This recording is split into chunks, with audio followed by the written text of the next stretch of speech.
আরো মায়ের সুরে মোহাব্বতে বলি আল্লাহুম্মা সাল্লি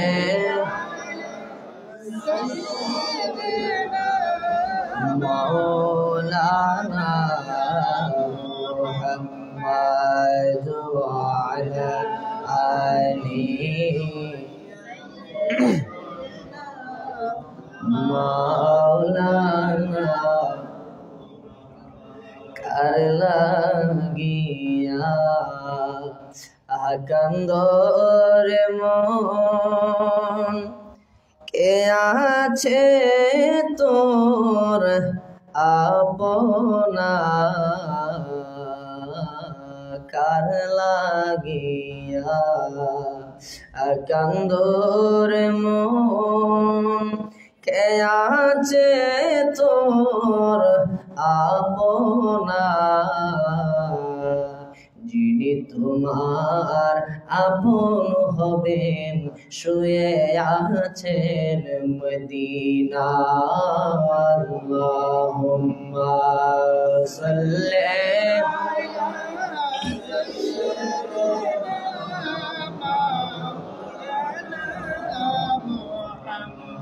وعلى آله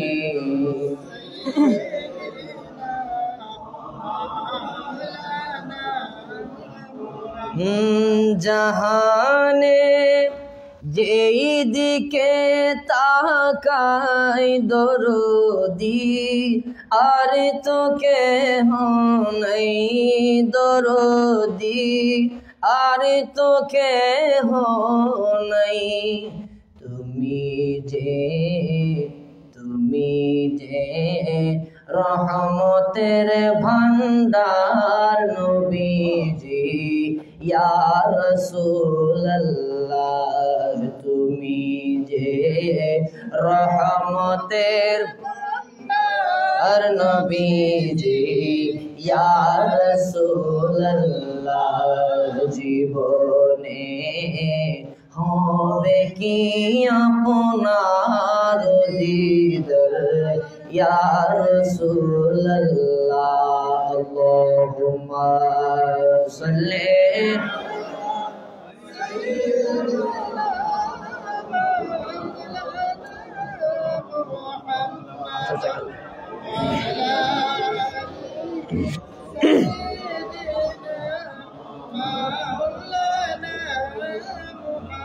একটু মুহাব্বত জিকির করে লা ইলাহা ইল্লাল্লাহ লা ইলাহা ইল্লাল্লাহ জোরে লা ইলাহা ইল্লাল্লাহ লা ইলাহা নাই কোনো মাহবুদ আল্লাহ ছাড়া বলো নাই কোনো মাহবুদ লা ইলাহা ইল্লাল্লাহ লা ইলাহা বলি লা ইলাহা ইল্লাল্লাহ লা ইলাহা লা ইলাহা ইল্লাল্লাহ আল্লাহু আল্লাহু আল্লাহু আল্লাহু আল্লাহু লা ইলাহা ইল্লাল্লাহু মুহাম্মাদুর রাসূলুল্লাহ সাল্লাল্লাহু আলাইহি ওয়াসাল্লাম। সকলে মুহাব্বতে বলুন আলহামদুলিল্লাহ। উপস্থিত ঐতিহ্যবাহী মিরপুর লালকুঠি দরবার সংলগ্ন খানকাতে আগে ভাগে আজকে আমরা একটি কথা বলা এবং শোনার জন্যে উপস্থিত হয়েছি। আমাদের সামনে উপস্থিত পীর মাশায়েখগণ, আলেম উলামাগণ এবং আমার সামনে উপবিষ্ট দূর দূরান্ত থেকে আগত আল্লাহ প্রেমিক, রসুল প্রেমিক, ওয়ালি প্রেমিক আমার নওজোয়ান বন্ধুরা, মুরব্বী বাবারা, সকলের খেদমতে আমি সালাম জানাচ্ছি। আসসালামু আলাইকুম ওয়া রাহমাতুল্লাহি ওয়া বারাকাতুহু। আমি অল্প কিছুক্ষণ আপনাদেরকে নিয়ে কথা বলবো, বেশিক্ষণ আপনাদেরকে কষ্ট দিব না, কারণ আমার চাইতে বড় বড় যোগ্য লোকেরা আপনারা আমার মুরব্বী বাবারা নিচে বসে আছেন। এই জন্য আমি সর্বপ্রথম আপনাদের কাছে ক্ষমা চাই। আমি অল্প কিছুক্ষণ আপনাদেরকে নিয়ে কথা বলবো। একটু সময় কি আমাকে দেওয়া যাবে ইনশাআল্লাহ? একবার জবান খুলে বলেন সুবহানাল্লাহ, আর একটু মুহাব্বতে বলেন আলহামদুলিল্লাহ, প্রাঞ্জল ভাষায় বলেন আল্লাহু আকবার। আমার যুবক ভাইরা, গভীর মনোযোগ মোহাব্বত নিয়ে বসে যান। আমি বেশিক্ষণ আপনাদেরকে কষ্ট দিব না, অল্প কিছুক্ষণ আপনাদেরকে নিয়ে কথা বলবো। ও বন্ধুরে, আল্লাহ রাব্বুল আলামিন আমাদেরকে বানাইলেন, সর্বপ্রথম ডাক দিয়ে বলেন আমাদের হায়াতের মালিক কে? মালিনার জবান খুলে বলেন কে? আমাদের মৌতের মালিক কে? আমাদের রিজিকের মালিক কে? আমাদের ইজ্জতের মালিক কে? আল্লাহ রাব্বুল আলামিন পবিত্র কালামুল্লাহ শরীফের মধ্যে আমার আল্লাহ রাব্বুল আলামিন ঘোষণা করে দিয়েছেন। আল্লাহ রাব্বুল আলামিন বলেন, কাইফা তাকফুরুনা বিল্লাহি ওয়া কুনতুম আমওয়াতান ফাআহইয়াকুম সুম্মা ইউমীতুকুম সুম্মা ইউহয়ীকুম সুম্মা ইলাইহি তুরজাউন।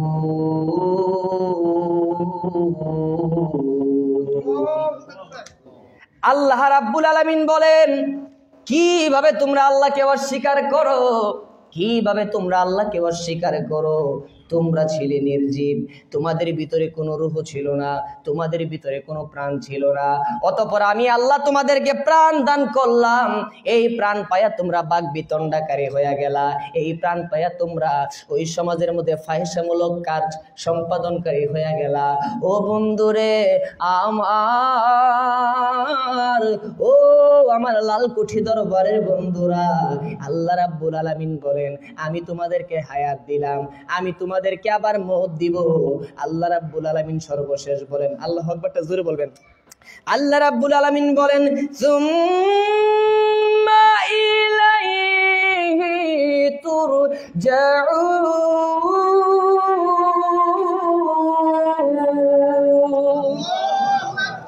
अल्लाह अल्लाह क्या मुबारक नाम है, अल्लाह अल्लाह आशिकों का काम है। मन गुंजम दर जमीने आसमां लेके गुंजम दर पलवे मोमिना। मोहम्मद मुस्तफा जाने खुदा को, खुदा जाने मोहम्मद मुस्तफा को। কথা কোন ঠিক না বেঠি? ও বন্ধুরে আমার, আল্লাহ রাব্বুল আলামিন আমাদেরকে বানাইলেন, আল্লাহ আমাদেরকে দুনিয়াতে পাঠাইলেন। আমার আল্লাহর একটা উদ্দেশ্য আছে না নাই? আরো জবান করে বলেন আছে না নাই? আল্লাহ কি উদ্দেশ্যে আমাদেরকে বানাইলেন? আল্লাহ কোরআনে বলেন, ওয়া মা খালাকুতুল জিন্না ওয়াল ইনসা ইল্লা লিয়াবুদুন।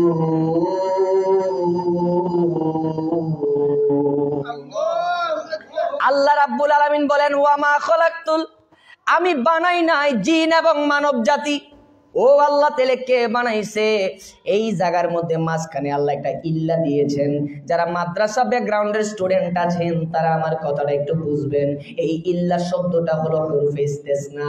এই হরফে ইস্তিসনা যখন একটা বাক্যের মাঝখানে আসে, পূর্বের অর্থটা নেগেটিভ হয়ে যায়, পরের অর্থটা পজিটিভ হয়ে যায়। যেমন আল্লাহ রাব্বুল আলামিন 25 পারার 5 নাম্বার পৃষ্ঠার মধ্যে আমার আল্লাহ বলেন, কুল্লা আসআলুকুম আলাইহি আজরান ইল্লাল মাওয়াদ্দাতা ফিল কুরবা। আল্লাহ রাব্বুল আলামিন বলে, হে কুল, হে বন্ধু আপনি বলুন, লা আসআলুকুম, আমি তোমাদের কাছে কিছু চাই না, ইল্লা, হে তবে চাই শুধুমাত্র আমার আহলে বায়াতের মহব্বত। এই জায়গার মধ্যে আল্লাহ বললেন, আমি জিন এবং মানব জাতি বানাই নাই। ইল্লা, হ্যাঁ তবে বানিয়েছি, লিয়াবুদুন, আমার ইবাদত করার জন্য। মুফাসসিরে কেরামগণ লিখেছেন ইল্লা লিয়াবুদুন আও লিয়ারিফুন, আমি শুধু ইবাদত করার জন্য বানাই নাই, আমি বানিয়েছি আমি আল্লাহকে চেনার জন্য। ওই আল্লাহকে চিনার সেন্টার হইল লালকুঠি দরবার, আল্লাহকে চিনার সেন্টার হইল বিশ্ব সালেক মঞ্জিল দরবার, আল্লাহকে চেনার সেন্টার হইল চাঁদপুর রহমাতুল্লাহ আলাইহির দরবার। এই জন্য বন্ধু আমি বলতে চাচ্ছিলাম একটা কথা, আজকে আমাদের এই জায়গা থেকে ওয়াদা করে নেওয়া লাগবে। আল্লাহ দুনিয়াতে পাঠিয়ে দিয়েছেন, আল্লাহ আবার আমাদেরকে মরণ দিবেন। আল্লাহ বললেন সুম্মা ইলাইহি তুরজাউন, নিশ্চয় নিশ্চয় আবার আমাদেরকে আল্লাহর দিকে ফিরে যাওয়া লাগবে কি লাগবে না। আমি সংক্ষেপে একটা কথা বলেই ছেড়ে দিব। আমার নবী, এই বাংলাদেশে বর্তমানে এমন অনেক শ্রেণীর মানুষ দেখা যায় যারা ওলি আল্লাহ দেখলে একটু বাঁকা নজরে তাকায়, কথা কোন ঠিক না বেঠে? এমন মানুষ দেখা যায় যারা মাজার মোকাম দেখলে, যারা একটু সুফিজমের নাম শুনলে বাঁকা নজরে তাকায়। ও বন্ধুরে, বাংলাদেশি ইসলাম আনছে আল্লাহর ওলিরা, বাংলাদেশি ইসলাম আনছে আল্লাহর ওলিরা। এই জন্য বন্ধু মাজারের বিরুদ্ধে বলা যাবে না, ওলিয়া উলিয়ার বিরুদ্ধে বলা যাবে না। কি আপনাদেরকে বলতে চাই, যত ক্রাইসিস মোমেন্ট হোক না কেন, বদরের প্রান্তর থেকে আজকে আমাদেরকে একটা জিনিস শিখে নেওয়া লাগবে। নিশ্চয়ই আমরা যদি মুমিন হতে পারি, আল্লাহ কোরআনে বলেন ওয়ালা তাহিনু ওয়ালা তাহজানু ওয়া আনতুমুল আলাউনা ইন কুনতুম মুমিনিন। ও বান্দারা, তোমরা হতাশ হয়ো না, তোমরা চিন্তিত হয়ো না। যদি আমি আল্লাহর পক্ষে তোমরা থাকতে পারো, আমার মদিনা কামলেওয়ালার পক্ষে যদি থাকতে পারো, নিশ্চয়ই তোমরা যদি মুমিন হতে পারো, বিজয় তোমাদেরই আসবে। এই জন্য বন্ধু বলছিলাম, ও আমার লালকুঠির বাবারা, কেউ আমার প্রতি কষ্ট নেবেন না, কেউ আমার বক্তব্য থেকে রাজনীতির গন্ধ খুঁজবেন না। আমি হলাম মদিনাওয়ালার ক্যানভাসার, আমি কোন রাজনৈতিক দলের দালালি করি না, আমি আমার মদিনাওয়ালার প্রেমের দালালি করি, কথা কোন ঠিক না বেঠে? এই জন্য বন্ধু বলছিলাম বদরের প্রান্তরের কথা। আমি অল্প কিছুক্ষণের মধ্যে, আর 2 মিনিট সময় আমার দেওয়া যাবে ইনশাআল্লাহ, 2 মিনিট আমি ছেড়ে দিব। আমার নবীর একটা সাহাবী নাম হইল কাতাদা রাদিয়াল্লাহু তাআলা আনহু। এই কাতাদা আমার নবীর সাথে রমজান মাসে রোজা রাখে, আমার নবীর সাথে কাতাদা রাদিয়াল্লাহু তাআলা ইফতার করে। এই কাতাদা গেল আমার নবীর সাথে বদরের প্রান্তরে যুদ্ধ করার জন্য। আল্লাহু আকবার।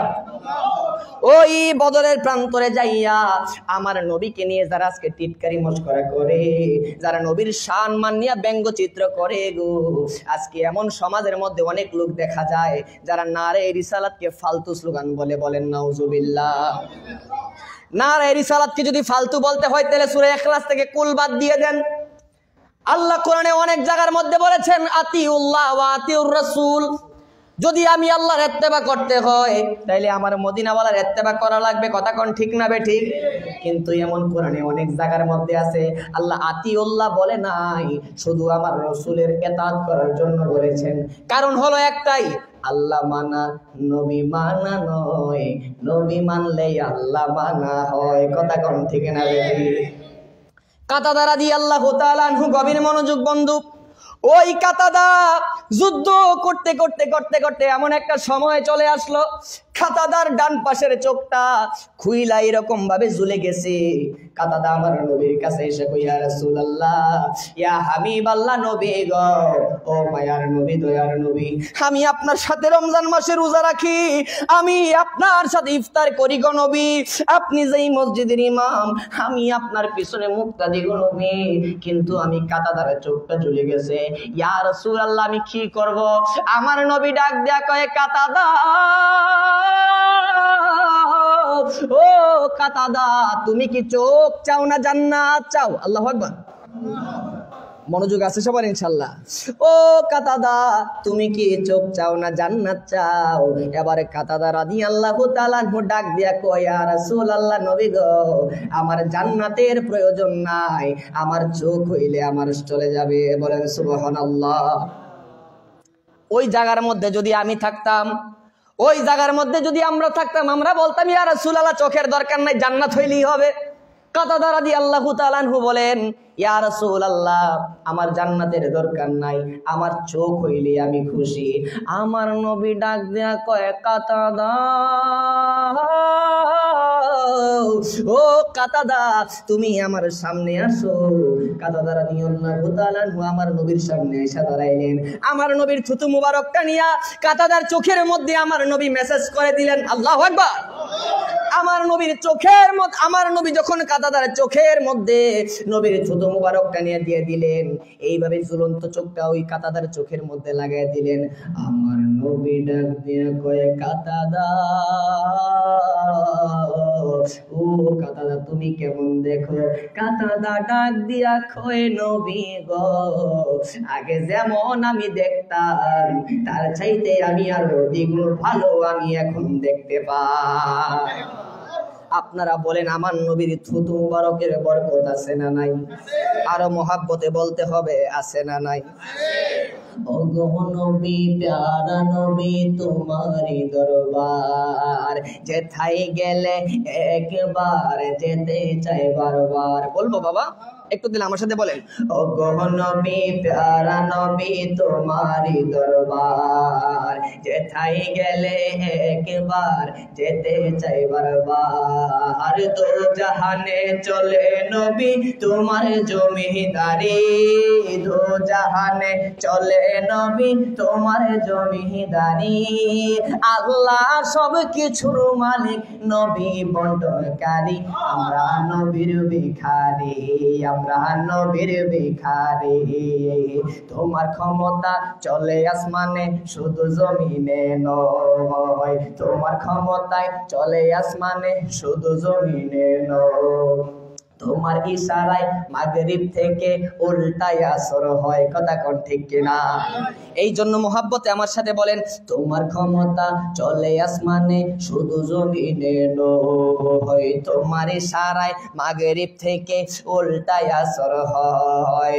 তোমার মুজিজার কথা কি শেষ করিতে পারি? তোমার মুজিজার কথা কি নবী শেষ করিতে পারি? খেজুর গাছের ডাল হয়ে যায়, খেজুর গাছের ডাল হয়ে যায় ধারালো তরবারি। আমরা নবীর ভিখারি, আমরা নবীর ভিখারি। হাত তোলেন না বাবা, একটু হাত তোলেন। ওগো নবী প্যারা নবী তোমারি দরবার যেথায় গেলে একবার যেতে চাই বারবার। দো জাহানে চলে নবী তোমার জমিদারি, দো জাহানে চলে নবী তোমার জমিদারি। আল্লাহ সব কিছুর মালিক, নবী বন্টনকারী। আমরা নবীর ভিখারি। একটা জবান বন্ধ রাখবেন না, আওয়াজ করে মহাব্বতে কন্যা ইয়া রাসূলুল্লাহ। ও বন্ধুরে আমার নবী ডাক দেয়া কয়ে, কাতাদা ও কাতাদা সারা দুনিয়ার মানুষ চোখ, সারা দুনিয়ার মানুষ জান্নাত চায়। ও কাতাদা তুমি কি জান্নাত চাইলা না?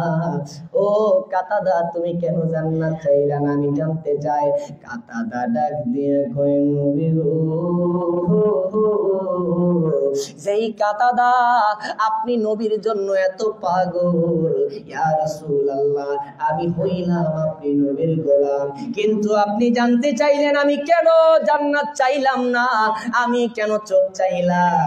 ইয়া রাসূলুল্লাহ তার একটা মাত্রই কারণ গো নবী, যেই কাতাদার চোখের মধ্যে আর অন্য কোন দুনিয়ার মানুষ না, যেই নবীর থুতু মুবারক পড়লে ময়লা পানি বীরে সাফা হয়ে যায়। ইয়া রাসূলুল্লাহ আমি কাতাদার চোখের মধ্যে যদি আপনি নবীর থুতু মুবারক থাকে, আমি জান্নাত চাওয়া লাগবে না, জান্নাতের হুরগুলো আমি কাতাদাকে জান্নাতে নেওয়ার জন্য পাগল পারা হয়ে যাবে। দুইটা হাত তুলে বলে না আল্লাহু আকবার। এই জন্য বন্ধু বলছিলাম সেই দয়াল নবীর মহব্বত আমাদের লাগবে কি লাগবে না? আরো জবান খুলে বলেন লাগবে কি লাগবে না? তাহলে যারা নারায়ে রিসালাতকে ফালতু স্লোগান বলে তাদের বয়ান কি শোনা যাবে বাবা? এই জন্য বলি নবীর পক্ষে থাকবেন, যত তুফান আছে আহলে বাইতের পক্ষে থাকবেন। পাক পাঞ্জাতনের গোলাম হইতে হবে আমাদেরকে, কথা বলেন ঠিক কিনা? যদি আমরা হওয়ার মতন হইতে পারি, যদি আমরা ডাকার মতো ডাকতে পারি। আল্লাহ বলেছেন ওয়ালা তাহিনু ওয়ালা তাহজানু ওয়া আনতুমুল আ'লাউনা ইন কুনতুম মুমিনিন। যদি আমরা মুমিন হতে পারি, মুমিন তারাই যাদের অন্তরে আহলে বাইতের মহব্বত আছে। কথা বলেন ঠিক কি না? মুমিন তারাই। আমার রাসূল বলেন লা ইউমিনু আহাদুকুম হাত্তা আকুনা আহাব্বা ইলাইহি মিন ওয়ালিদিহি ওয়া ওয়ালাদিহি ওয়ান নাসি আজমাইন। তোমরা যদি আমি রসুলকে জানের চাইতে বেশি ভালোবাসতে না পারো, ও রসুল কার চাইতে বেশি? আল্লাহ রসুল শেষ পর্যন্ত একটা লিমিটেশন দিয়ে দিলেন, ওয়ান নাসি আজমাইন, সকল মানুষ থেকে যতক্ষণ পর্যন্ত আমি রসুলকে ভালোবাসতে পারবে না, তোমরা একজন ইমানদার হইতে পারবে না। তাহলে সেই নবীর মহাব্বত থাকলেই নিজেকে ইমানদার দাবি করা যাবে। কথা বলেন ঠিক কিনা? আল্লাহ রাব্বুল আলামিন, আমি ছোট মানুষ, যদি কথায় বাচন ভঙ্গি থেকেও কষ্ট পেয়ে থাকেন, আল্লাহর ওয়াস্তে দয়াল নবীর খাতিরে, পাক পাঞ্জাতনের খাতিরে আমাকে ক্ষমা করে দিবেন। আল্লাহ পাক আমাদেরকে সকলকে মদিনাওয়ালার এবং পাক পাঞ্জাতনের গোলাম হিসেবে কবুল করুক। সকলে বলেন আমিন। ওয়া মা আলাইনা ইল্লাল বালাগ। আসসালামু আলাইকুম ওয়া রাহমাতুল্লাহি ওয়া বারাকাতুহু।